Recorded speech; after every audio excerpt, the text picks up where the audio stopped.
Thank you very much. I've got a mic on. Well, good afternoon, ladies and gentlemen. It's a great pleasure to see you all here this afternoon, particularly after such an excellent lunch. Let's move on quickly. But this presentation, in case you were worried or concerned, is about how to govern cyber security in universities so you can keep your Vice-Chancellor out of jail, or at least stop him or her having to pay unreasonably large amounts of money to keep out of jail. I have a slight issue that one or two people, and I won't name you, it's okay, asked if there was a possibility of reversing the process. Now, I clearly am not going to name you, nor am I going to affront. Of course, much of what I'm going to tell you is symmetric. And that's all I'll say on the topic. There's a reasonable chance also that it might keep some of the CIOs out of jail, and you don't need to tell me what you think about that one, except privately later. Just a quick survey. Anyone, just for health and safety reasons, any Vice-Chancellors here? No. Okay. Well, that'll allow me to temper and tailor the talk a little better. And CIOs? Any CIOs in the audience? Excellent. Well, we're going to look to try and save you as well. So that'll be a good outcome, won't it? When I brief boards, I sometimes get asked this question. It's depressing, isn't it, really? Why they would ask me that. But put simply, cybersecurity should protect your IT infrastructure, software systems, data, and processes. Many people have tended to think of cybersecurity as simply a technology issue, and from the many presentations that I think you'll have already seen, it's not. It's in reality just as much a people issue. It's a combination of technology, processes, and peoples, like so many business processes are, and you'll see more of that as we go through. And why should we care? Why should you care, and why should the governing body of a university care? Well, unfortunately, the potential consequences, both financially and reputationally, of getting it wrong are really very large. And you may not believe me, but I thought I might prove it to you in just a minute. Well, it'll take about 5 minutes, in the next 5 minutes or so, but we'll see what we can do. I'd like to look at an example. Yes, good. I think we've got the video ready. I'm going to give you a video for about 5 minutes. I promise you this is not a standard video. It's let's call it a collage of videos. I'm getting my creative side out early in the presentation. It's an anatomy of a real incident that happened at the University of Maryland. Quite a serious incident, and it starts at the time when it's breaking in the media, which is never a good time for a university when a security incident like that's breaking in the media. And then it goes on. At the end, you'll see some reflections from the president of the university, a vice-chancellor, therefore equivalent, on how much this has cost them. And he's very depressed about the end of it. I'll let you into that. Along the way, the CIO is fired while the president's speaking on television. I'll try and highlight that key point for you for the various CIOs as we go through, just so that you can see where it is. Now, if this works well, we'll move quickly on to the video. So bear with me. You'll see as a collage of it, and I'll come out of the way so that you can see it. 6:35 now. Coming up in the day ahead, more help is on the way for those thousands of University of Maryland students, faculty, and staff, all affected by that breach. Yeah, even alumni in some cases. Let's get to John Gonzalez. He is live in College Park for us this morning with the latest on the situation there. John, good morning.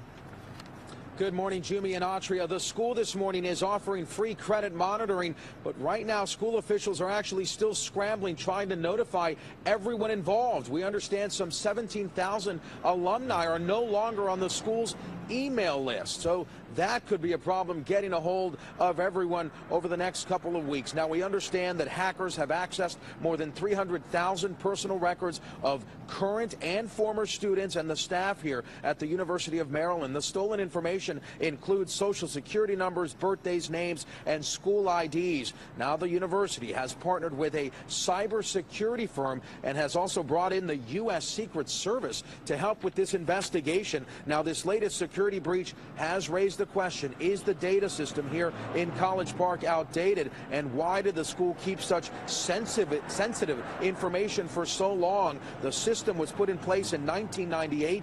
We understand that the school did conduct an audit of social security numbers about 8 years ago. Reporting live from College Park, John Gonzalez, ABC 7 News. A week ago today, our university suffered a sophisticated cyber attack. I would like to update you on what we're doing to protect, as best as we possibly can, the personal and the research and the financial data you have entrusted to us. I have ordered an extension of credit protection services from 1 year to a full 5 years of coverage. This extended protection will be available at no cost to every person affected by this breach. To register, please call Experian. If you have already signed up for the initial 1 year protection, you will be automatically upgraded to 5 years. You don't have to call again. Now, please note that the call volume may be very high right now, and we appreciate your patience. I am immediately launching a comprehensive top-to-bottom examination of all computing and information systems on campus. We will scan every single database to find out where sensitive personal information is located. Then we will either purge it or protect it more fully as appropriate. We will also conduct penetration tests of the security defenses of our data systems because we want to identify and seal every possible gap through which cyber criminals could possibly gain access. This review would include all university IT systems because we must ensure that all the safeguards are equally sophisticated, equally coordinated at all levels. I'm forming the President's Task Force on Cybersecurity to execute this mission. It will be led by Professor Ann Wiley, and she has also agreed to serve as Interim Vice President of IT. That was the CIO. We will also retain a leading cybersecurity company that specializes in hacking to assist us in this effort. The final report of the task force is due to me within 90 days, and I will take all necessary actions based upon that report and based upon the forensic analysis currently underway by state and federal law enforcement officials. We know there is no impregnable barrier against all sophisticated and determined cyber attacks. But because of the actions we're taking, I pledge to you that the University of Maryland will be even stronger, bigger, and better in the unremitting and global fight against cybercrime. To those affected by this security breach, I sincerely apologize. I thank you for your understanding, for your patience, and for your support of the University of Maryland.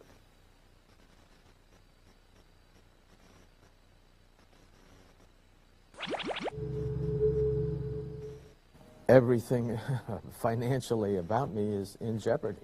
Craig Newman is one of over 300,000 people impacted by the recent data breach at the University of Maryland. The names, birth dates, university ID numbers, and social security numbers of countless past and current members of the school's community, all out there for the taking. President Wallace Lowe, talking exclusively with the Capitol News Service for the first time since it happened, says the financial toll will be enormous. These costs can be very, very, very high. And we're not talking about millions of dollars. We're talking about tens of millions of dollars. The cost to the university will include 5 years of free credit monitoring for victims, which Lowe says may cost up to $20 for each individual who elects to sign up. The anticipated cost of that is over $6 million and possibly more. And the expenses don't stop there. There's the cost of bringing all these external consultants to assist in minimizing the risk of a future attack. Finally, there's the actual preventative measures to be undertaken, like encrypting databases, which may have made the breach much more difficult to have pulled off. Our preliminary estimates is that to encrypt will be around $20 to $30 million. And the 300,000 plus victims whose social security numbers were compromised now run the risk of identity theft, which they may have to deal with for years to come. Right.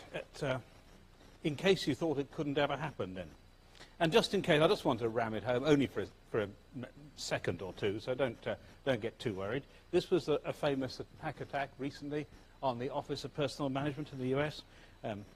They weren't terribly prepared, it has to be said, so they thought they'd been hacked and lost $4 million records of 4 million people's personal details. By the way, these are the people that keep the details of all the federal employees in the US, including the US Secret Service, who some would think were a sensitive target. And it turns out that when they made the claim that we've been hacked, we've lost 4 million, the FBI came back and said, "Oh, terribly sorry. Actually, you've lost 18.5 million people's records, and you've been hacked for over a year." I'm not quite certain what was going on. Anyway, by the time they'd finished counting, it was 21.5 million, including 5 or 6 million fingerprints, mostly, I suspect, from US Secret Service, also from a number of people doing background security checks, which was obviously very disappointing. As things go, it's just to give you an idea, this is real. That idea, and the money I'm talking about, I'm using, by the way, I'm using US examples only, and I apologize if there are those from the US, and it's just the mandatory data breach laws in the US have been there much longer and allow me to be more open about some of the things. It happens in Australia and New Zealand as well, but we're only just seeing mandatory data breach laws coming into place, which would allow us to talk about some of these things. Just to be interestingly, in terms of losing your job or money, the director of this agency said publicly, "It's not my fault, could have happened to anyone. Really don't worry about it." And then she went to see President Obama, and at the end of the meeting, President Obama very graciously accepted her immediate resignation, which happened with immediate effect. And just before she was due to the CIO, just before she was due to testify before a congressional panel, also decided it was probably wise to resign. I did say that to our Canadian colleagues, and I know I saw our Canadian colleagues here. They'll, of course, and it was John O'Brien mentioned, I won't take long, the Ashley Madison, it's interesting website. This is the extramarital affairs website. Of course, it wouldn't have affected anyone here, I know. And you don't need to tell me if it did, please. But it turns out a lot of the ones, particularly for ladies, were fake of the identities put in there. But a number of people dobbed in their friends and put people into this. So there was, first of all, it was hacked. All the information stolen by the group called the Impact Team. It was some people who had a grudge against the company. But more interestingly, these people who did it, they were charging people to delete records. When you said, I want my information deleted, they charged them $19 a go to delete it, and then didn't. They just marked it as deleted in the database. So guess what the Packers found when they did it? And in case you were worried, the previous one was $1 billion US. Canadian dollars worth slightly less, I think, than the US dollar at the moment. So this is only $750 million Canadian dollars the lawsuits are out for, and the CEO is no longer with them. He was the founder of the company. So just to give you a feel, these are real things to consider, and I'm going to give you some remediation in a minute, because I really would like you, in most cases, and many of you want to keep the vice chancellors out of jail, and indeed some of your CIOs. And so here's some ways of doing it. This one, this is actually what they pay for some of this data. Why would you care that you're losing all this data? Well, that's what they're paying in the organised crime environment. That's great news. That's roughly the cost. I believe it goes up and down according to market conditions. And if you don't think this is a real economy, the cybercrime economy is an enormous economy now. And just to tell you the sophistication, there are some cybercrime environments. There are many services, for example, for hacking tools that you can rent. And it comes with a service desk and service level agreements. So this is very real. Please don't get me into a position of, don't get into a position of thinking, and just to remind you, this is not the University of Queensland, in case anyone was worried, but this is where I was at, but many years ago, when I was director of IT at the University, at the United Bank of Kuwait, Kuwait was invaded, regrettably, in the First Gulf War by Iraq, and we had people with our shareholders had guns to their heads. They were invading army, they were rather aggressive, and they had guns to the head of our shareholders, asking us to send money, information, and everything else. That was the 1990s. Nowadays, cyber criminals don't feel the need to get involved in that nasty business. It's much easier to sit in a nice air-conditioned room with their desk and extract the money from you in the way we've just been seeing. But of course, data breaches are only just one type of cyber risk. Here are all the other threats. Just the reason I talked about data loss or theft, you'll see this is a from the Perelman Institute. This is looking at the likelihood of these activities occurring, and you'll see that data loss or theft is one of the very highest of these. So it's worth looking at this, but there are a lot of them, and you'll be seeing many of them. You've heard many of them there. I don't need to go through all of them, but compliance and regulatory incidents are on the way up, and regulators are very depressed when you break the regulations, and they tend to want to fine you a lot. And vice chancellors are often very depressed by that as well in turn, and often share that depression with their CIOs. And so when I brief boards, I get this question: well, why couldn't we just leave this to the CIO? We don't know about technology. What do we? And by boards, I mean council, governing groups of universities. Well, we don't know about this. Why don't we just leave it to the CIO? And as you'll probably gather from the picture I put up there, I'm not recommending that as an approach. The fact is, CIOs are about delivering digital capability to transform their organizations. That's what you're meant to be doing as a CIO. Cybersecurity is not that. It's a much more depressive activity. Let me maybe put it that way. It's about managing and mitigating risk. And if you can't do that at a very senior level, preferably at the risk committee of a council or something similar, you are not going to be able to manage the risks that you need to for cybersecurity. And that's a real issue, because these are hard decisions. They involve spending a lot of money. It could have cost a fortune to fix the Maryland University systems. Would have cost an absolute fortune to fix the Office of Personnel Management system, but they should have done it. But those are hard decisions that you in IT and we in IT can't make. It has to be the governing body. And it all sounds a bit dire. And the reason I'm talking about governance, and we'll continue to talk about governance, is that establishing appropriate governance for cybersecurity manages the risk where possible and identifies the requirements for insurance where this is not possible, or generally mitigates it. In the short thing to take away from here, establishing the right governance in this area puts you in control and much less likely to find yourself on the wrong end of a redundancy or firing activity. And it leaves you with some, when things go really pear-shaped, you've got some level of protection.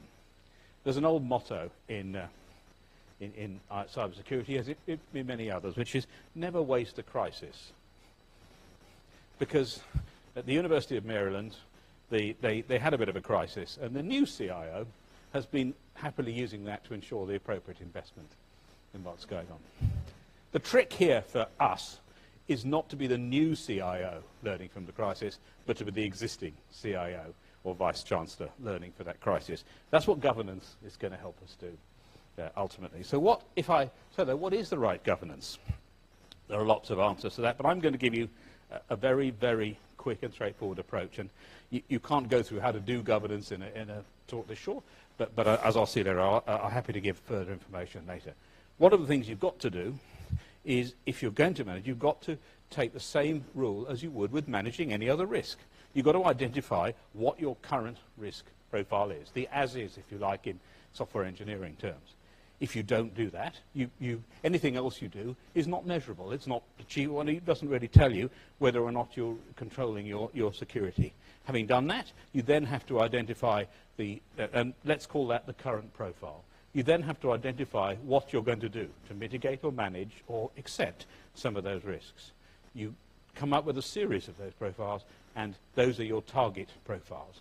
Having done that, a governing body, when you come back to it, you can put in place a plan which gets you from current to target, and you can report on it. If you use the right framework, you can report on it in a way that allows a governing body to understand it. Now, this is the Tower of London, for those who are unfamiliar with it. Just a point about mitigating or managing risk, because sometimes people in governing bodies mistake this. In the Tower of London, the Queen apparently keeps the crown jewels. They're worth a lot. Current estimate, £5 billion, apparently, or priceless, depending on how you look at it. They're not insured, just in case you were going to pinch them. However, they are protected by 24-hour armed guards, lasers, every other conceivable piece of technology you've had. But the fact is, they can't do much mitigation if somebody pinches the crown jewels, but you can at least do lots of protection. My house, at home in Brisbane, is not protected by 24-hour armed guards. I've merely invested in some locks on the doors and an alarm system, and I have insurance. And that's a key point to understand when we look at mitigation. Cyber risk insurance is increasingly the way people are mitigating those risks. And if you didn't believe me, those cyber risk insurance, now at Lloyd's of London, the top reinsurance organisation in the world, it's the #3 category of risk. So just a quick check. Who here knows their university has cyber risk insurance in place? Excellent. Well, now you know where to go. Now you know which CIOs are. Now, you may not know, because some of them have just added it in, but at the same time, the question to ask yourself is, if you do have it, how did you calculate what level of cover was needed? And if you don't have it, who's going to pay those costs that the President was identifying earlier? I hope it's not your budget. Mind you, many of you may not notice $20 or $30 million within your budget. I mean, it's great times, isn't it? The question is, we heard earlier, Peter, I think, from UCISA on some excellent framework and some great work that they're doing as well. I'm picking a slightly different framework, but the point I'm making is, in truth, any recognised framework is better than doing nothing at all. I've used the NIST cybersecurity framework, which is an American, done by the US federal government, National Institute of Science and Technology, after a lot of consultation from industry. And it's starting to be fairly significantly taken up, and is rather more freely available than some of the ISO standards. That is not to say they're good, they're all good. It's just a question of which one you want to pick. I'll use it as an example, really, and it doesn't take a lot. This is something, and the reason I'm illustrating, you'll see in a minute. They break them down to function categories and subcategories in order to arrive at the control points against which you're measuring. There needs to be a common vocabulary for everybody to measure against the framework. That's the point of the framework, and as you'll see, you decompose it into a series of categories, and they further decompose to get to the control profiles. There's nothing terribly clever about that. It's true of many frameworks that you use. The issue, I think, the thing to think about is, oh, by the way, you, of course, need some form of standardized way in which you're going to measure whether you've gone from partial to adaptive. As you can see, 0 to 3. That's great.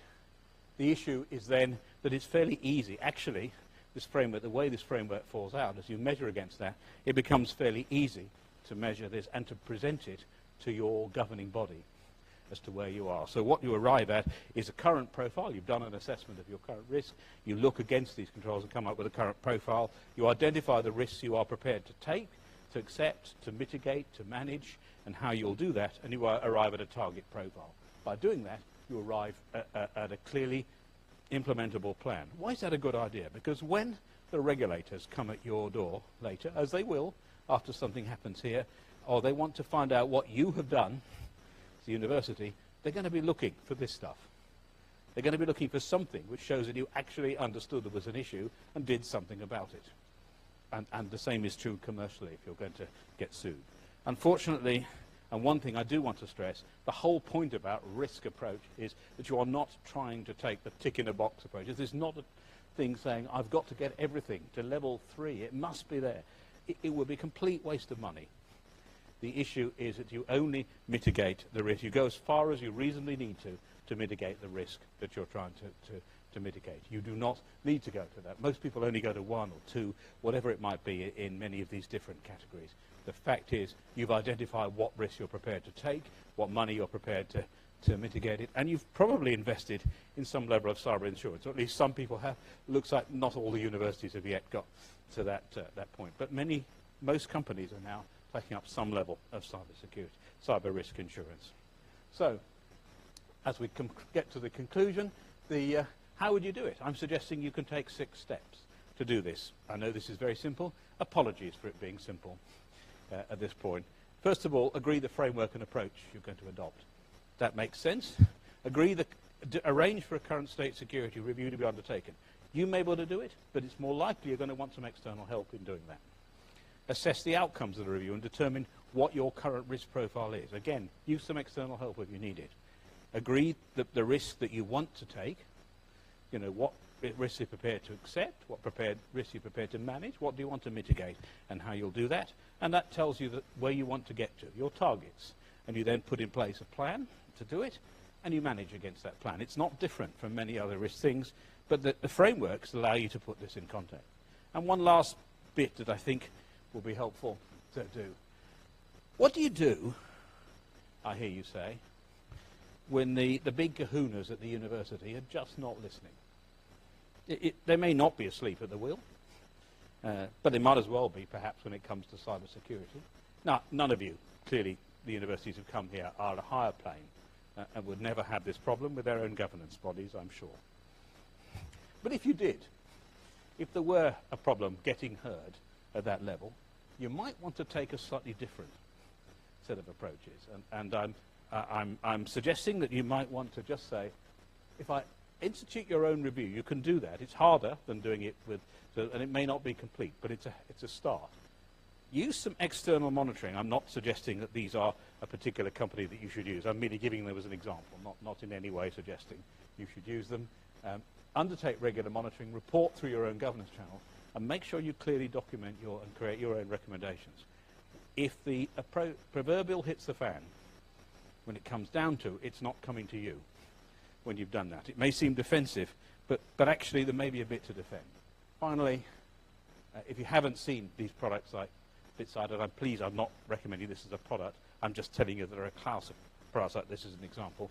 They can actually do security ratings. They do them, in this case, against whole cohorts of business. How are you rating against the average education or aerospace or whatever it is in your area that you're rating? And they can also do it against the NIST cybersecurity framework. So that's it. Sorry to... we must, I think, draw to an end, otherwise the chair will come up here. He's already told me he will rugby tackle me off the stage if I fail to come off at the appropriate time. I am happy to answer, so I thought I'd better finish early.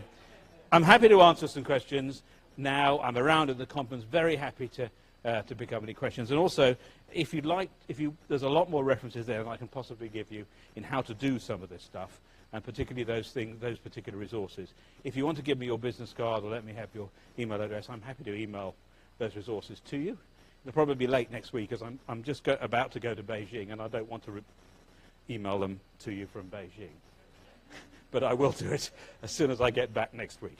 So thank you very much. I don't know whether we've got any time, perhaps a minute. We've got a couple of minutes for questions. For questions. It had to be Mark, didn't it?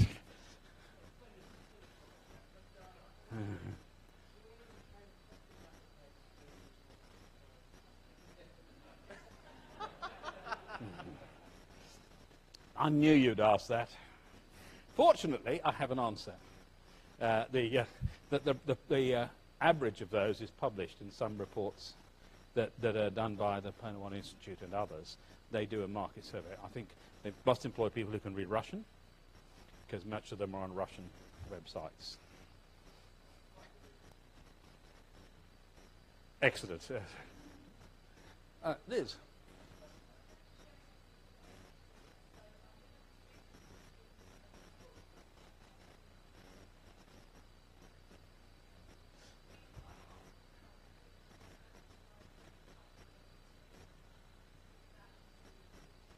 Yeah.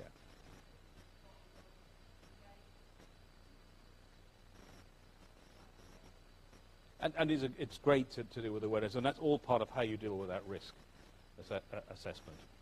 Yes?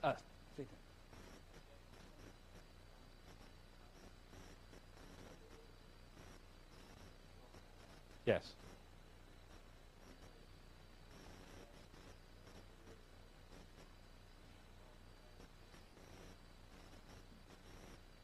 That's an excellent, thank you very much, Peter, for reminding me that is an excellent point. I sit on the audit committee of one of our Australian universities, which is a committee of council, the Audit and Risk Committee. And the internal auditor, not surprisingly, sits on that committee as well. And she's a great help in dealing with those issues, but also that's the point at which you need to get this message in, because that's the level of governance we're talking about. Sorry, yes.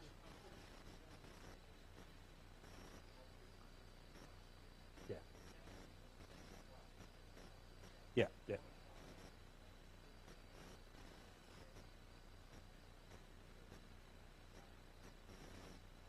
Yes, that is good, and the directors, institute directors, and I deal the same with the Australian institute directors on that for those in Australia.